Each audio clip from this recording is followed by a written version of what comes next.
Elles sont vêtues de voiles. Rassemblées dans cette salle ont la conférence nationale des supérieurs majeurs du Cameroun en Volier en ce 8 mars 2023.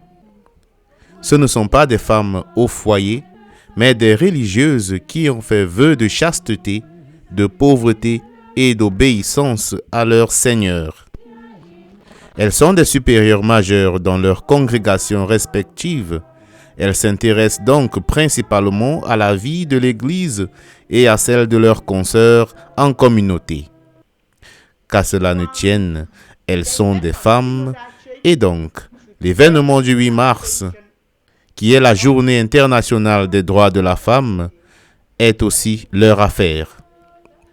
Lors de la célébration eucharistique du jour, il fallait justement réfléchir sur le sens de cet événement à la lumière de l'Évangile. Aujourd'hui, frères et sœurs bien-aimés, nous célébrons la journée internationale de la femme. Que célébrons-nous? Et à nos sœurs, que célébrez-vous? Cette volonté d'être sécurisés parce que les hommes désormais reconnaissent notre place. À l'église, on reconnaît désormais que nous sommes là. On a déjà une femme au dicaster. Il faut maintenant qu'on bouscule pour qu'il y en ait plusieurs. Que ce soit plus simplement l'affaire des femmes. Non, nous sommes à côté. Ce n'est pas une question de lutte de pouvoir, de lutte de reconnaissance de ma féminité dans le sens de l'humain.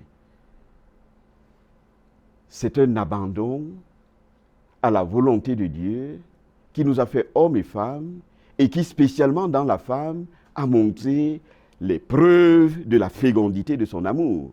L'autre jour, nous étions à un mariage et il y avait une femme grosse qui était là. Et puis, on a dit aux deux, ben, vous voyez, il y a les femmes, il y a les hommes ici, mais aucune preuve. Celle-là, elle a la preuve. Parce qu'elle portait le ventre, ça se voit. La femme est la preuve de la fécondité de Dieu. Dans la foi en Jésus-Christ, où elle se laisse et elle accepte sa féminité, non pas à la manière des idéologies de ce monde, elle dit gros, elle dit Dieu. Elle peut transformer les mondes. Et c'est elle qui porte la société. Parce que nous sommes faits pour la fécondité.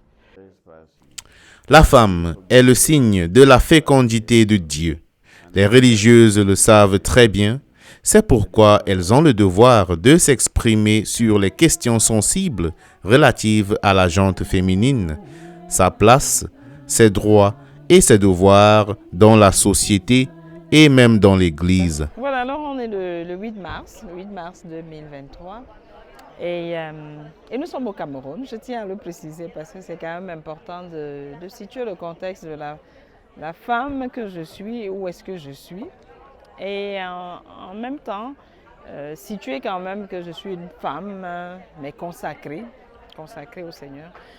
Alors, la journée du 8 mars, pour moi, c'est une journée internationale consacrée à la femme. Je trouve que c'est une bénédiction, entre autres. Bénédiction pour moi, pourquoi? Simplement parce que c'est important que la femme, dans toute sa dignité, dans toute sa valeur, retrouve un moment où elle peut s'asseoir, où elle peut faire comme une certaine relecture de qui elle est, revoir sa place déjà comme personne humaine dans la société, mais aussi comme personne consacrée dans l'Église et en même temps regarder quelle est vraiment sa place aujourd'hui dans la société, ce qu'elle pourrait apporter à notre société, mais aussi ce qu'elle pourrait apporter dans l'Église comme consacrée.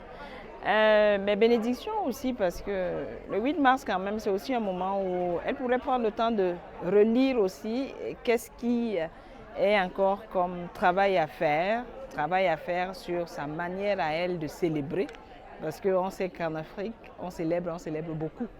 Et donc, il ne faudrait quand même pas que ce soit un moment où la femme s'éparpille, se disperse et renverse toutes les valeurs qu'elle porte. Il faut se valoriser soi-même et prendre ses responsabilités, car en tant que femme, on a quelque chose à donner. C'est aussi un appel à mener une lutte positive pour le développement personnel de la femme et pour une reconnaissance de sa place dans la société et dans l'Église.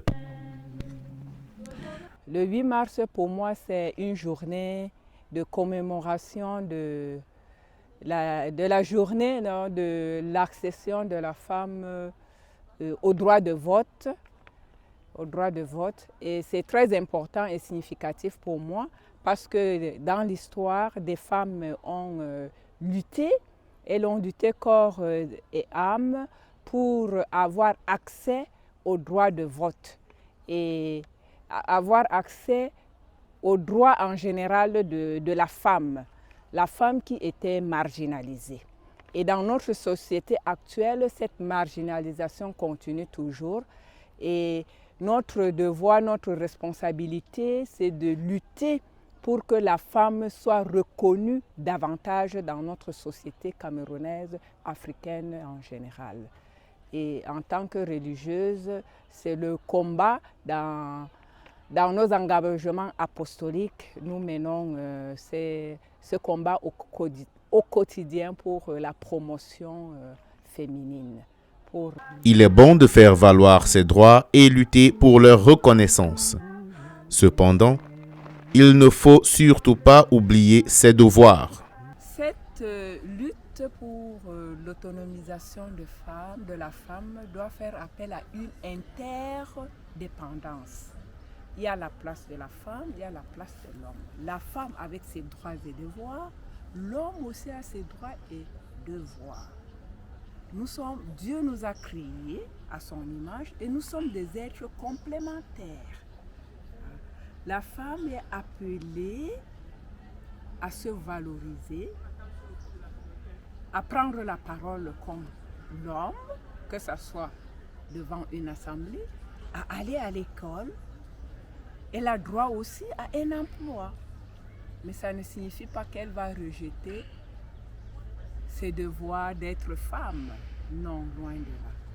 Et pour moi, c'est un appel parce qu'il y a des déviances. On pense qu'être autonome signifie qu'on n'a pas besoin de sexe opposé, dont l'homme. Non, on est appelé à vivre cette complémentarité et cette interdépendance. Mes chères dames, vous l'aurez compris, l'autonomie ne signifie pas vivre en autarcie ou alors concurrencer les hommes. Nous sommes interdépendants, chacun ayant sa partition à jouer pour le bon fonctionnement de la famille, de l'Église et de la société.